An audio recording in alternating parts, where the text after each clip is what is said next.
యేసుక్రీస్తు నామములో వందనాలండి. అందరికీ వందనాలు. మంచిది. మరి ఈ సమయంలో మనం దేవుని వాక్యాన్ని ధ్యానించబోతున్నాం.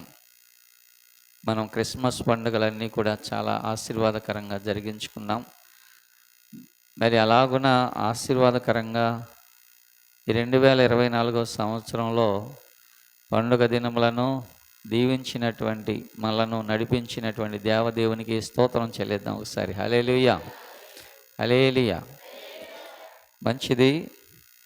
మరి దానికి కొనసాగింపుగా ఈ వారంలో క్రిస్మస్ సందేశాలు డిసెంబర్ నుండి వింటానే ఉన్నాం మనం. మరి ఈ వారంలో కూడా ఆ క్రిస్మస్ కొనసాగింపుగా ఈ వారంలో మరి కొన్ని విషయాలు మీతో పంచుకోవాలని నేను దేవుని సన్నిధిలో నిలబడి ఉన్నాను. ఏమిటి ఆ మాట అంటే, ఈ మత్తయి సువార్త 1:22 ఉన్న మాట.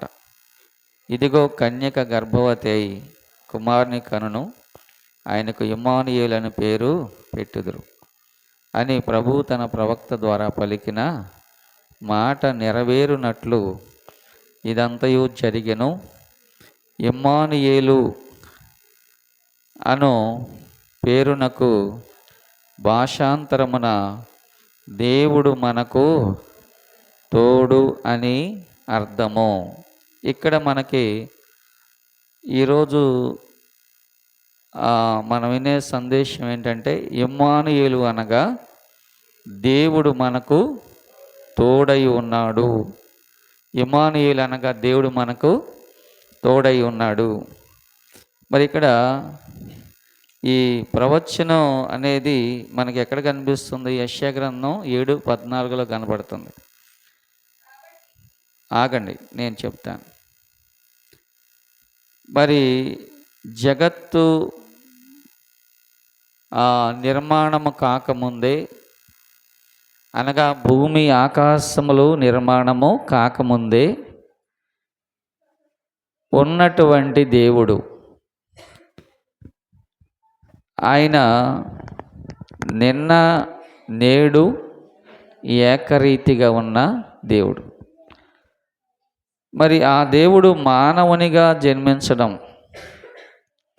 మానవుని కొరకు మనిషిగా దిగిరావడం, ఇది సర్వ మానవాళికి కూడా సంతోషకరమైన సువర్తమానం. హల్లెలూయా. మరి గాబ్రియేలు దూత తెలియజేశాడు, మరియమ్మకి యోసేపు గారికి తెలియజేశారు. ఏమని తెలియజేశారు అంటే ఈ మాటలే. మరి ఆమె యొక్క కుమారుని కనును, తన ప్రజలను వారి పాపముల నుండి ఆయనే రక్షించును గనుక ఆయనకు యేసు అనే పేరు పెట్టుదువనెను. మరి ఇదిగో కన్యక గర్భవతి అయి కుమారుని కనును, ఆయనకి ఇమ్మానుయేలు అని పేరు పెట్టదు. ఇమ్మానుయేలు అనగా దేవుడు మనకు తోడై ఉన్నాడు అని గాబ్రియేలు దూత ఈ సంగతులను మరి తల్లి మరియ గారికి అలాగే యోసేపు గారికి తెలియజేశారు. మరి దేవుడు మనకు తోడు అనే మాటలో ఉన్నటువంటి సంతోషకరమైన విషయాలను ఈరోజు మనము ధ్యానం చేసుకోబోతున్నాం. హల్లెలూయా, హల్లెలూయా. మరి ఈ సమయం కొన్ని మాటలు తెలియజేస్తాను. దేవుడు మనకి తోడు అంటే ఇది ఎటువంటి ఆత్మీయ సంగతులను మనకి తెలియజేస్తుందో, దేవుని తోడు మనకి ఏ విధంగా ఉంటుందో, దేవుని తోడు మరి ఎలా ఉంటుంది అనేటటువంటి విషయాలు మనం గమనించినట్లయితే, మొదటిగా యెషయా గ్రంథము 7:14 వ్రాయబడిన మాట, కాబట్టి ప్రభువు తానే ఒక సూచన మీకు చూపును, ఆలకించండి. కన్యక గర్భవతి అయి కుమారుని కని అతనికి ఇమ్మానుయేలు అనే పేరు పెట్టును. చాలండి. అలాగే ఆదికాండము 3వ అధ్యాయము 15వ వచనంలో కూడా ఒక మాట గమనించండి. మరియు నీకును స్త్రీకిని నీ సంతానమునకు ఆమె సంతానమునకు వైరము కలుగజేసెదను. అది నిన్ను తల మీద కొట్టును, నీవు దానిని మడిమ మీద కొట్టుదువు అని చెప్పాను. దేవునికి స్తోత్రం చెల్లిద్దాం. హల్లెలూయా. దేవుడు మనకు తోడు అనేది దేవుని, మొదటి మాట చెబుతున్నాను, దేవుని ప్రవచనాల నెరవేర్పది. దేవుడు మనకు తోడు అనేది దేవుని యొక్క ప్రవచనాల నెరవేర్పది. దేవునికి స్తోత్రం. హల్లెలూయా. ద ప్రాపసీ ఆఫ్ గాడ్, దేవుని ప్రవచనం, దేవుడు మనకు తోడు అనే దానిలో ఏముందంటే దేవుని ప్రవచనం ఉంది. అంటే ఆయన ఆదాము అవ్వలు పాపం చేసినప్పుడు మరి వారు దేవునికి దూరం అయ్యారు, కానీ దేవుడు మాత్రం మనుషులకు ఎప్పుడూ దూరం అవ్వలేదు. మనుషులు దేవునికి దూరం అవుతున్నారు, కానీ దేవుడు ఎప్పుడు కూడా మనుషులకు దూరం అవ్వలేదు. అప్పుడే ఆదాము అవ్వలను ఉద్దేశించిన పలకబడినటువంటి ప్రవచనం ఆనాడే దేవుడు పలికాడు. ఏమని? ఇప్పుడు మనం చదివాం కదా, నీ సంతానమునకు స్త్రీ సంతానముకు నేను వైరము కలుగజేసేదను, అది నిన్ను తల మీద కొట్టును, నీవు దాని మడిమ మీద కొట్టుదు అని చెప్పాను. ఇది ప్రవచనం. ఇది అంటే దూరం అయిపోతున్న మానవుణ్ణి రక్షించడానికి దేవుడు పలికిన ప్రవచనము. మీరు దూరం అయిపోయారు, కానీ నేను మీకు తోడుగా ఉండబోతున్నాను. హల్లెలూయా. మీరు నన్ను విడిచి వెళ్ళిపోయారు, కానీ మీకోసం నేను రాబోతున్నాను. ఇది ప్రవచనం. అర్థమైందా? దేవుడు తోడు అంటే ఆదాముతో అవ్వతో ఆనాడే చెప్పేశాడు దేవుడు, మీరు నాకు దూరం అవుతున్నారు, కానీ నేను మిమ్మలను విడువను, ఎడబాయను. దేవుడు చెప్పిన మాట ఎక్కడ నెరవేరింది? ఆ 21వ వచనంలో ఉంది కదా. ఏమనుంది? ఆమె ఒక కుమారుని కనును. ఆమె ఎవరో? స్త్రీ సంతానము. అది 21వ వచనంలో నెరవేరింది. ఆదికాండం 3:15లో పలకబడిన ప్రవచనం మత్తయి సువార్త 1:21లో నెరవేరింది. అంటే దేవుడు మనకు తోడు అనే మాటలు ఏముందంటే ప్రవచనము యొక్క నెరవేర్పు ఉంది. దేవునికి స్తోత్రం. హల్లెలూయా, హల్లెలూయా, హల్లెలూయా. మిమ్ములను మీ పాపముల నుండి రక్షించేటటువంటి రక్షకునిగా నేను రాబోతున్నాను. ఈ మాట ఎవరితో చెప్పాడు దేవుడు అంటే ఆదాముతో అవ్వతో చెప్పాడు దేవుడు. మీరు పాపం చేశారు, పాపం వల్ల వచ్చు జీతము మరణము. అయినప్పటికీ కూడా మీ పాపముల నుండి మిమ్మలను విడిపించడానికి నేను రాబోతున్నాను. హల్లెలూయా. నేను మిమ్మలను విడువను, మీ పాపంలోనే విడిచిపెట్టను. మీరు నశించిపోతున్నా సరే నేను చూస్తూ అలాగే ఊరుకోను. ఎందుకనగా దేవుడు లోకమును ఎంతో ప్రేమించాడు కనుక. ఆదాముని ఎంతో ప్రేమించాడు దేవుడు. తన స్వరూపాన్ని ఇచ్చాడు, తన పోలికను ఇచ్చాడు. ఆదాము పాపం చేశాడు, కానీ ప్రియ దేవులారా, దేవుడు ఆదామునకు వాగ్దానం చేశాడు, నేను ఇదిగో నీ కొరకు రాబోతున్నాను. ఆదాము కోసమే కాదు, ఆదాము సంతానమైన మనందరి కోసం ఆయన ఈ లోకానికి రక్షకునిగా దిగి వచ్చిన సందర్భం. ఇది దేవుని యొక్క సంకల్పము. హల్లెలూయా. ఇది ఆది కాండములో ప్రవచించబడిన ప్రవచనాల యొక్క నెరవేర్పు. దానిలో ఏం కనిపిస్తోందంటే, ఓ ఆదామా, ఓ అవ్వా, మీరు పాపం చేశారు, ఏదైనా వనంలో నుంచి మీరు వెళ్ళిపోయారు, దూరం అయిపోయారు. కానీ నేను మిమ్మలను వెతుకుతూ వెతుకుతూ వెతుకుతూ మీ దగ్గరకు వస్తాను. యేసయ్య ఏం చెప్పారు? నశించిన దానిని వెదకి రక్షించడానికి మనుష్య కుమారుడు వచ్చాను. ఇది దేవుని యొక్క తోడు ఆ ప్రవచనంలో కనబడతా ఉంది. దేవునికి స్తోత్రం, హల్లెలూయా. ఆయన జననం గురించి ముందుగానే ప్రవచించబడింది. ఆయన జన్మించుట ద్వారా ప్రియ దేవుని పిల్లలారా, దేవుని యొక్క తోడు మనతో ఉంటుంది అనేది దేవుడు మాట్లాడుతున్నాడు. మరి ఒకవేళ ఆయన జన్మించకపోతే కనుక మన పరిస్థితి మరొక రకం ఉండేదేమో. ఒకవేళ ఆయన ఈ లోకంలో పుట్టకపోతే మన పరిస్థితి మరొక రకంగా ఉండేదేమో. కానీ ఆయన మన కోసమే పుట్టాడు. ఆయన హల్లెలూయా, మన కోసమే జన్మించాడు ఆయన. మరి అందుకని దేవుని యొక్క ప్రవచనాల నెరవేర్పే దేవుడు మనకు తోడు అనే మాటలో మనకు కనిపిస్తోంది. హల్లెలూయా. ఇక రెండవదిగా మనం చూస్తే, మనం చూడండి మత్తయి సువార్త మొదటి అధ్యాయం 22వ వచనంలో చూస్తే కనుక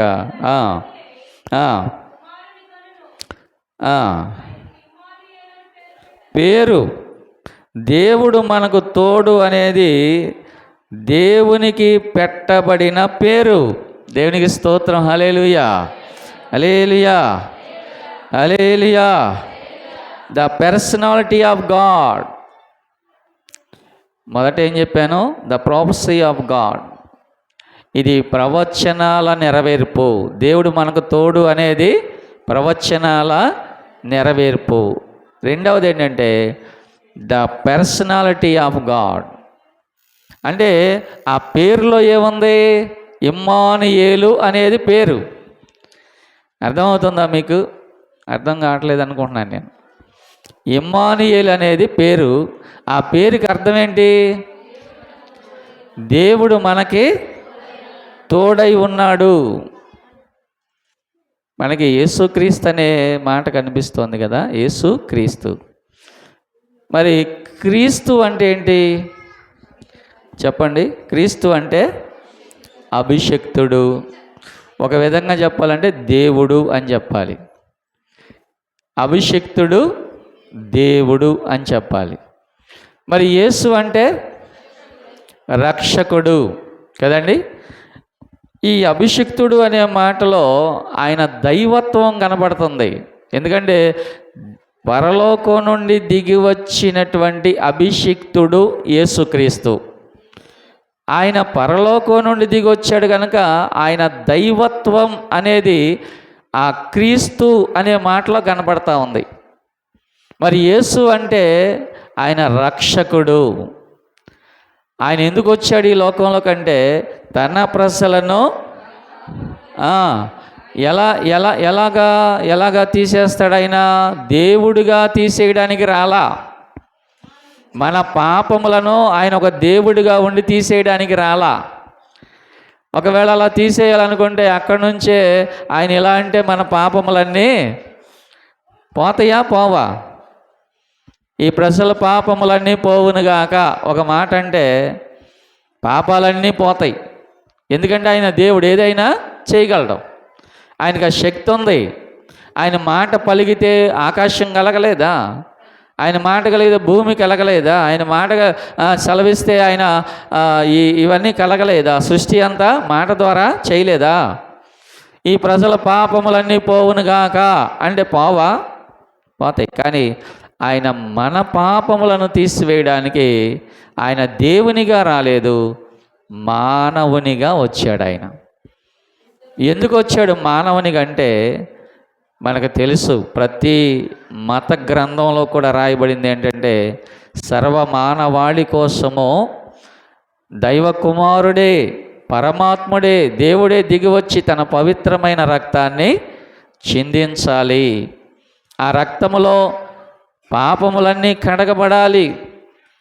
ఆ రక్తములో పాపి అయిన మనుష్యుడు పరిశుద్ధునిగా మార్చబడాలి. అందుకని ఆయన మానవునిగా దిగొచ్చాడు. ఆయన దేవుడే మానవునిగా దిగొచ్చాడు. ఆయన యేసు అంటే మానవుడు రక్షకుడు. క్రీస్తు అంటే చెప్పండి అభిషిక్తుడు దేవుడు. ఇప్పుడు ఎలా వచ్చాడు? యేసుగా. ఇక్కడ గమనించండి, పేర్లు ఆయనకున్నటువంటి వ్యక్తిత్వాన్ని చూపిస్తున్నాయి పేర్లు. యేసుక్రీస్తు అనేది తర్వాత కలపబడినటువంటి మాట. అది యోసేపు మరియమ్మ పెట్టినటువంటి పేరు కాదు. అది యేసుక్రీస్తు అని పెట్టలా. ఏమని పెట్టారు? యేసు ఒక్కటే పెట్టారు. మరి క్రీస్తు అని ఎందుకు జాయిన్ చేశారు? ఎందుకు జాయిన్ చేశారంటే యూదులు తెలుసుకోవాలి. యూదులు రక్షకుని కోసం ఎదురు చూస్తున్నారు. యూదులు మెస్సయ్య కోసం ఎదురు చూస్తున్నారు. వారి పిచ్చోళ్ళారా, ఆ మెస్సయ్యని, ఆ రక్షకుడినిరా మీరు సిలువ వేసి చంపిందని అపోస్తులు సువార్తను ప్రకటించారు. ఎవరైతే మెస్సయ్య కోసం మీరు ఎదురు చూస్తున్నారో, ఏ మెస్సయ్య కోసం మీరు ప్రార్థన చేస్తున్నారో, ఏ మెస్సయ్య వచ్చి మాకు విడుదల విమోచన కలిగిస్తాడని మీరు ఆశతో ఎదురు చూస్తున్నారో, ఆ మెస్సయ్యను, ఆ క్రీస్తునే యేసుగా ఆయన ఈ లోకానికి దిగి వచ్చాడు. ఆయననే మీరు సిలువ వేసి చంపారు అని యేసు ప్రభువుని రక్షకునిగా, లేకపోతే అభిషక్తునిగా, మెస్సయ్యగా యూదులకు తెలియచేయడానికి అపోస్తులు ఏం చేశారంటే యేసు క్రీస్తు అని పెట్టారు. అంటే ఇప్పుడు యేసు అంటే రక్షకుడు మనకు తెలుసు. ఏమంటే క్రీస్తు అంటే అభిషక్తుడు. మరి ఇమ్మానుయేల్ అంటే పర్సనాలిటీ. చూడండి, అంటే పర్సనాలిటీ అంటే ఆయన వ్యక్తిత్వం. ఆయన వ్యక్తిత్వం ఏంటంటే ఆయన అభిషక్తుడిగా ఉన్నాడు, మన కోసం ఆయన రక్షకునిగా దిగొచ్చాడు. ఆయన మనకు తోడుగా ఉండడానికి ఇమ్మానుయేలుగా దిగొచ్చాడు. ఆయన పేరు పెట్టబడింది ఏంటంటే, వాస్తవానికి పేరు మరియమ్మ గారు పెట్టారా? ఇమ్మానుయేల్ అంటే ఇమ్మానుయేల్ అనేది మరియమ్మ గారు పెట్టారా? యోసేపు గారు పెట్టారా? మనకి ఎక్కడ కనబడదు. కొత్త నిబంధనలో మీరు ఇమ్మానుయేలు దేవుడిని నమ్ముకోండి, లేకపోతే ఇమ్మానుయేలే రక్షకుడు అని ఏమన్నా అపోస్తులు ప్రవచించారా? సువార్తను తెలియజేశారా? ఎక్కడ ఉండదు. ఏంటి, ఎందుకు పెట్టారు ఈ ఇమ్మానుయేల్ అంటే అది పేరు. ఆ పేరు ఏంటంటే ఆయన వ్యక్తిత్వం. ఆయన ఎందుకు వచ్చాడు ఈ లోకానికంటే పరలోకంలో అభిషేకించబడ్డాడు. దేనికోసం? సర్వమానవాళి కోసం బలి అయిపోయే గొర్రెపిల్లగా నేను వెళతాను తండ్రి నన్ను పంపించు అని అక్కడ అభిషేకించబడ్డాడు పరలోకంలో. అది క్రీస్తు. ఆయన ఈ లోకానికి వచ్చాడు, మానవునిగా జన్మించాడు యేసు.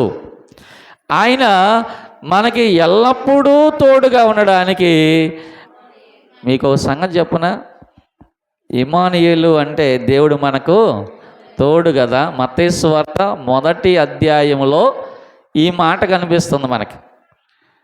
మత్తయి సువార్త 1వ అధ్యాయం, దేవుడు మనకు తోడు అనేది మత్తయి సువార్త 1వ అధ్యాయంలో కనబడుతుంది. మళ్ళా చివరి అధ్యాయంలో కూడా అదే మాట ఉంది. చూడండి 28 ఆఖరిలో ఏముంది? ఏమండి?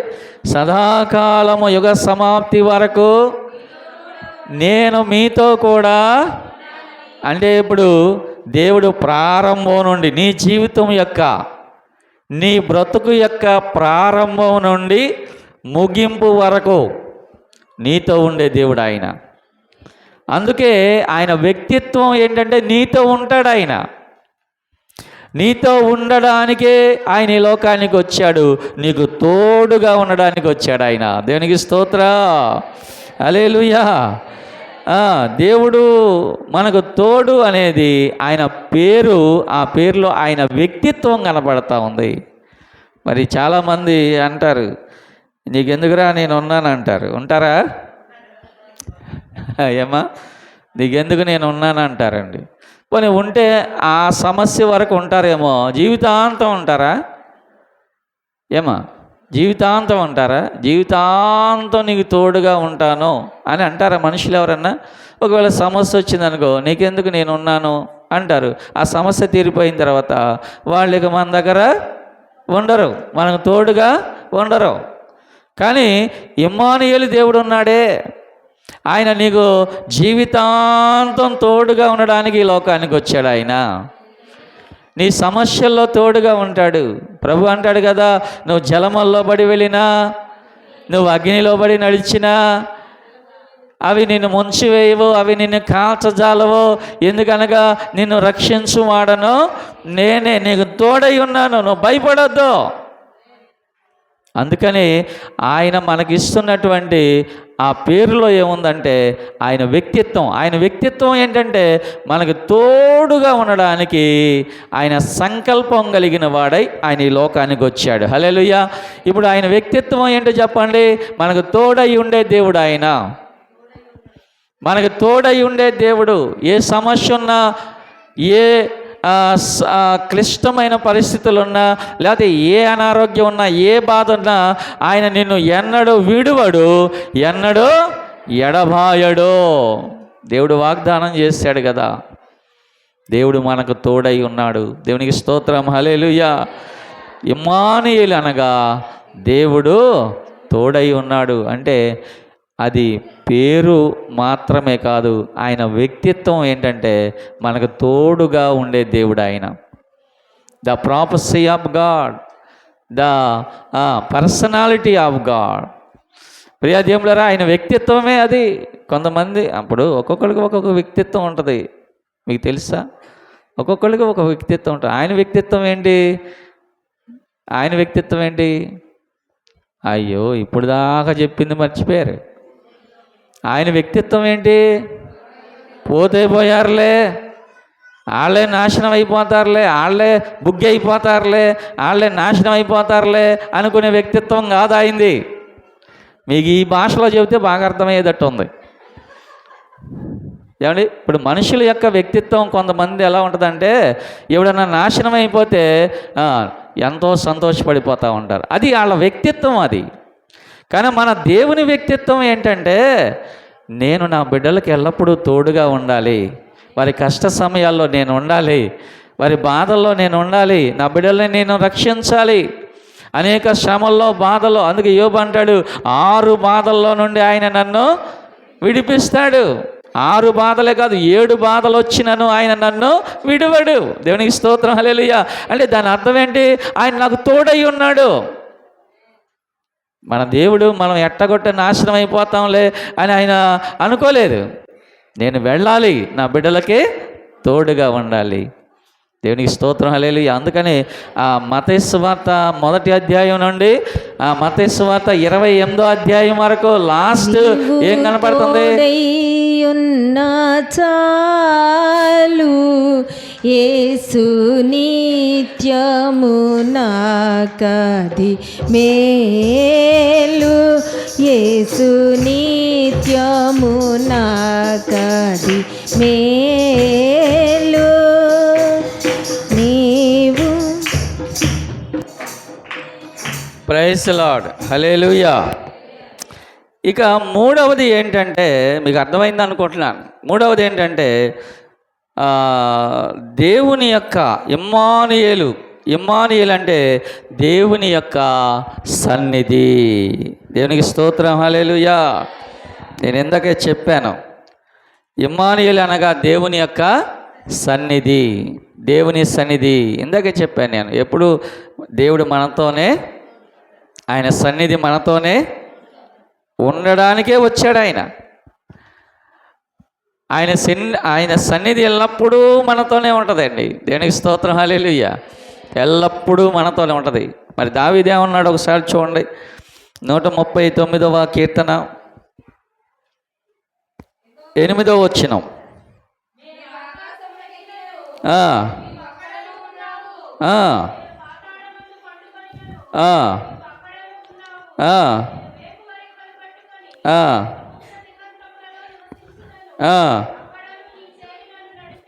ఆయన సన్నిధి ఎల్లప్పుడూ మనతోనే ఉందంట. హల్లెలూయా.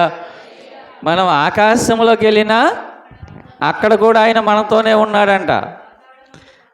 ఒకవేళ మనం పాతాళంలోకి వెళ్ళినా సరే, మీరు ఈ మధ్య యూట్యూబ్లో చూశాను నేను, అంతరిక్షంలో క్రిస్మస్ పండగ చేసుకున్నారంట. ఎవరు వాళ్ళు? మన దేశంలో ఉండి ఒక ఆమె వెళ్ళింది కదా, సునీత విలియమ్స్. వాళ్ళు అంతరిక్షంలో వాళ్ళు వెళ్ళి సంవత్సరం అయింది, అక్కడే ఉన్నారు, అంతరిక్షంలో ఉన్నారు. వాళ్ళు ఒక ఉపగ్రహంలో ఉన్నారు. అంటే ఏమంటారు, ఒక రాకెట్లో వెళ్ళారు. 4 వెళ్ళారు ఇక్కడ నుంచి. 4 కూడా సంవత్సరం మట్టి అక్కడే ఉన్నారు. యాక్చువల్గా జూన్ జూలైలో వారు రావాలి భూమి మీదకి. ఆ రాకెట్లో ఏర్పడినటువంటి ఒక టెక్నికల్ ప్రాబ్లమ్స్ వల్ల వాళ్ళు జూన్ జూలైలో రావడం ఆలస్యమైంది.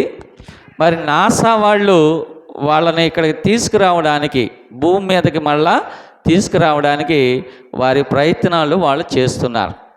అయితే ఈ నాసా అంతరిక్ష పరిశోధన కేంద్రం వాళ్ళు మరి ఎప్పుడు పంపించారో మనకు తెలియదు, ఎలా పంపించారో మనకు తెలియదు, కానీ ఆ రాకెట్లో వాళ్ళు, మీరు యూట్యూబ్లో చూడవచ్చు, ఆ రాకెట్లో వాళ్ళు క్రిస్మస్ టోపీలు పెట్టుకొని ఉన్నారు, క్రిస్మస్ స్టార్లు పెట్టుకొని ఉన్నారు, క్రిస్మస్ లైటింగ్ ఉంది వాళ్ళ వెనకాల, క్రిస్మస్ డెకరేషన్ ఉంది, ఇలాంటి కొవ్వొత్తులు ఉన్నాయి, ఇలాంటి చెట్టు ఉంది అక్కడ. ఇవన్నీ పెట్టుకొని వాళ్ళు అంతరిక్షంలోనే రాకెట్లో ఉండి వాళ్ళు క్రిస్మస్ పండుగ చేసుకుంటున్నారు.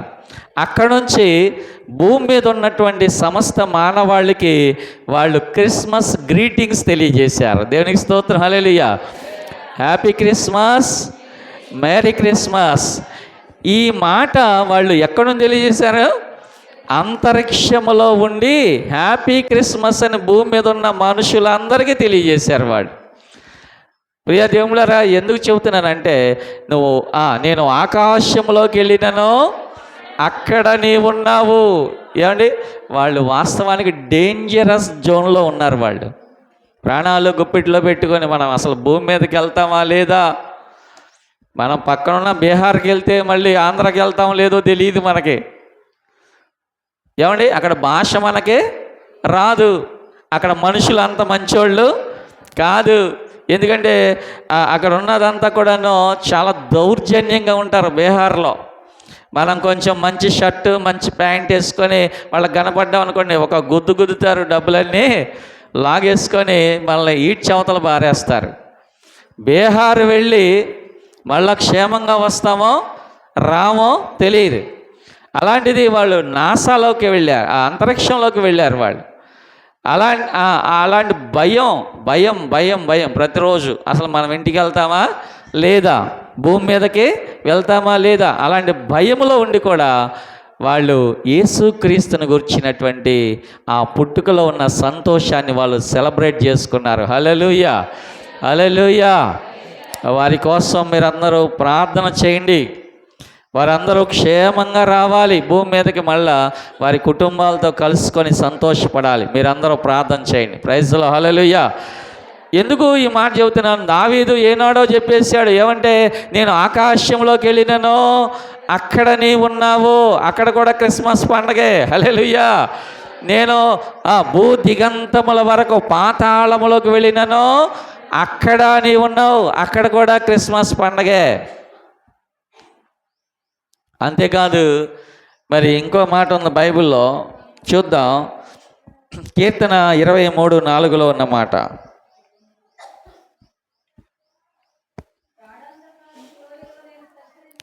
గాఢాంధకారపు లోయలలో నేను సంచరించినను ఏ అపాయమునకు నేను భయపడను.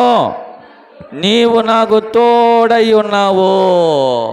చూసారా, ఇమ్మానుయేలు దేవుడు అంటే క్రిస్మస్లో వచ్చి వెళ్ళిపోతాడు అనుకున్నారా? అనుకున్నారు ఎవరన్నా? ఆయన క్రిస్మస్ పండుగ రోజే వస్తాడు, తర్వాత వెళ్ళిపోతాడు, ఎవరికి కనపడ్డా మళ్ళీ క్రిస్మస్ వరకు అనుకున్నారు ఎవరన్నా? అనుకున్న వాళ్ళు స్తోత్రం చెప్పండి, హల్లెలూయా. కొంతమంది కనపడుతున్నారు.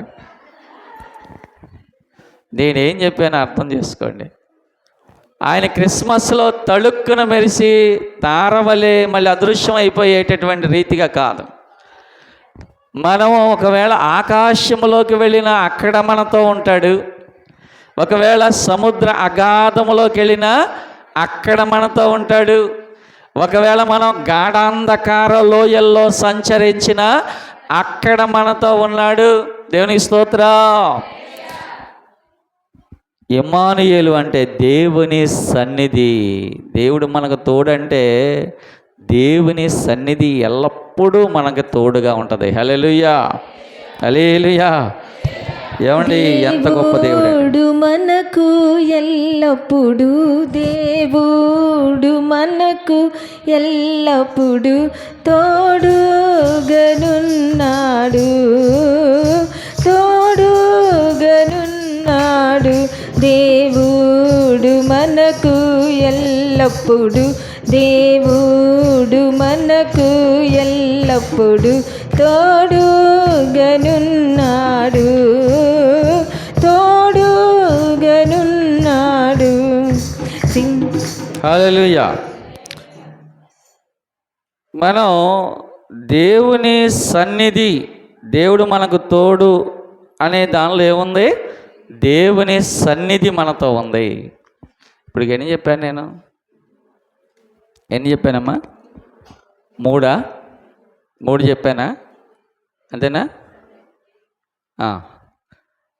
చెప్పండి. మొదటి మాట ఏంటి? The prophecy of God. దేవుడు మనకు తోడు అనే దానిలో ప్రవచనాల నెరవేర్పు కనపడుతుంది. అర్థమైందండి? ఇక రెండవ చెప్పండి, పర్సనాలిటీ ఆఫ్ గాడ్. అంటే దేవుడు మనకు తోడు అంటే ఆయన వ్యక్తిత్వం ఏంటంటే మనల్ని విడిచిపెట్టే దేవుడు కాదు, ఆయన మనకి తోడుగా ఉంటాడు. ఆయన హల్లెలూయా, తోడుగా ఉండే దేవుడు ఆయన. మూడవది చెప్పండి, the presence of God. Presence of God, దేవుని సన్నిధి. మనం ఒకవేళ ఆకాశంలో ఉన్నా ఆయన మనతో ఉన్నాడు, మనం సముద్ర అగాధంలోకి వెళ్ళిన అక్కడ ఉన్నాడు, మనం ఒకవేళ మరణాంధకార గాఢాంధకార లోయల్లో ఉన్నా అక్కడ మనతో ఉన్నాడు. The presence of God. దేవుడు మనకు తోడై ఉన్నాడు అనే దానిలో ఎన్ని అర్థాలు ఉన్నాయో చూడండి. దేవునికి స్తోత్రం, హల్లెలూయా. నిన్ను ఎన్నడూ విడువను, ఎన్నడూ ఎడబాయను. మనం ఎక్కడికి వెళ్ళినా ఆయన మనతోనే ఉన్నాడు. దేవునికి స్తోత్రం, హల్లెలూయా. మనమే మర్చిపోతూ ఉంటాం, దేవుడు మనతో ఉన్నాడన్న సంగతే మర్చిపోతాం మనం కదండి. దేవుడు మనతో ఉన్నాడన్నటువంటి ఆలోచనే మనకి మర్చిపోతూ ఉంటాం. కానీ మనం మరచినా ఆయన మనల్ని మరువడు, మనం విడిచిన ఆయన మనల్ని విడువడు. యోనా నినివేకి వెళ్ళిన ఆయన అంటే తర్షీషుకి పారిపోతున్నాడు. ఏమని దేవుడు ఏమైనా విడిచిపెట్టాడా యోనాని? నువ్వు ఎక్కడికి పారిపోతావు, పారిపో, నీ వెనకాలే నేను వస్తానన్నాడు. హల్లెలూయా, అవునా కదా? దేవుడు యోనాను విడిచిపెట్టలా, యోనాకు తోడై ఉన్నాడు. యోనా ఎత్తి సముద్రంలో పడవేయబడినప్పుడు దేవుడు అదిగో ఆ తిమింగలానికి ఆజ్ఞాపించాడు, ఇదిగో నా సేవకుడు రాబోతున్నాడు, నువ్వు ఆ టయానికి వెళ్ళి అక్కడ ఉండాలి. ఆ నోరు తెరుచుకొని అలా చూస్తుంది ఆ చేప. ఆ వాడ దగ్గరికి వెళ్ళి వాడ దగ్గర నోరు తెరుచుకొని అలా చూస్తుంది, దైవజనుడు ఎప్పుడు ఎప్పుడు ఎప్పుడు అని. ఆ ఎత్తి అలా పడవేగానే ఆ చేప అమాంతంగా మింగివేసింది. దేవుడు అన్నాడు, ఒకవేళ గుట్టుకుని మింగుతావేమో, క్షేమంగా ఒడ్డుకి తీసుకెళ్ళు, క్షేమంగా ఒడ్డుకి తీసుకెళ్ళు. నా సేవకుడు నా పని మీద వెళ్తున్నాడు, హల్లెలూయా. నా సేవకుడు నా పని మీద వెళ్తున్నాడు, క్షేమంగా తీసుకెళ్ళు. ఆ చేప అంట జాగ్రత్తగా తీసుకెళ్ళి ఒడ్డున కక్కి వేసెను. దేవునికి స్తోత్రం, హల్లెలూయా, హల్లెలూయా. దేవుడు తోడుగా లేడా? దేవుడు తోడుగా లేకపోతే చేప కడుపులో అయిపోయేది మనోడి పని, అవునా? అందరూ చేపలను కూర వండుకొని తింటే చేప మనవాడిని కూర వండుకొని తినేసేది, అవునా? ఎన్నాళ్ళు తింటారా మమ్మల్ని? ఎన్నాళ్ళు తింటారు మమ్మల్ని కోసి కూర వండుకొని? ఎన్నాళ్ళు తింటారు? దొరికేవని అది మనవాడిని కూర వండుకొని తినేసేది. దేవుడు అన్నాడు, ఏయ్ జాగ్రత్త జాగ్రత్త, నా సేవకుడు తీసుకెళ్ళి నినివే దగ్గర వదిలేయి. దేవునికి స్తోత్రం, హల్లెలూయా. దేవుడు మనకు తోడు. ఆ ఇమ్మానుయేలు దేవుడు ఇదిగో ఈ నూతన సంవత్సరంలో అడుగు పెడకపోతున్న మన జీవితాల్లో తోడై ఉండి నడిపించునుగాక, తోడై ఉండి దీవించునుగాక, తోడై ఉండి ఆశీర్వదించునుగాక. ప్రతి సమస్యలో, బాధలో, శ్రమలో, నూతన సంవత్సరం వస్తే శ్రమలు రావని దేవుడు చెప్పడు, కానీ ఆ శ్రమలో అంటున్నాడు, నేను నీకు తోడై ఉన్నాను. నూతన సంవత్సరంలో బాధ రాదని చెప్పలేదు దేవుడు, కానీ ఆ బాధలో నేను నీకు తోడై ఉన్నాను. దేవునికి స్తోత్రం, హల్లెలూయా. ఆ ఇమ్మానుయేలు దేవుడు మనల్ని నడిపించునుగాక. ప్రార్థన చేసుకుందాం. తల వంచండి, చిన్న ప్రార్థన చేద్దాం. Oh thank you Lord, thank you Lord. ప్రభువా నీ స్తోత్రము నాయనా. దేవాదిగో ప్రభువా, దేవుడు మనకు తోడు అనే మాట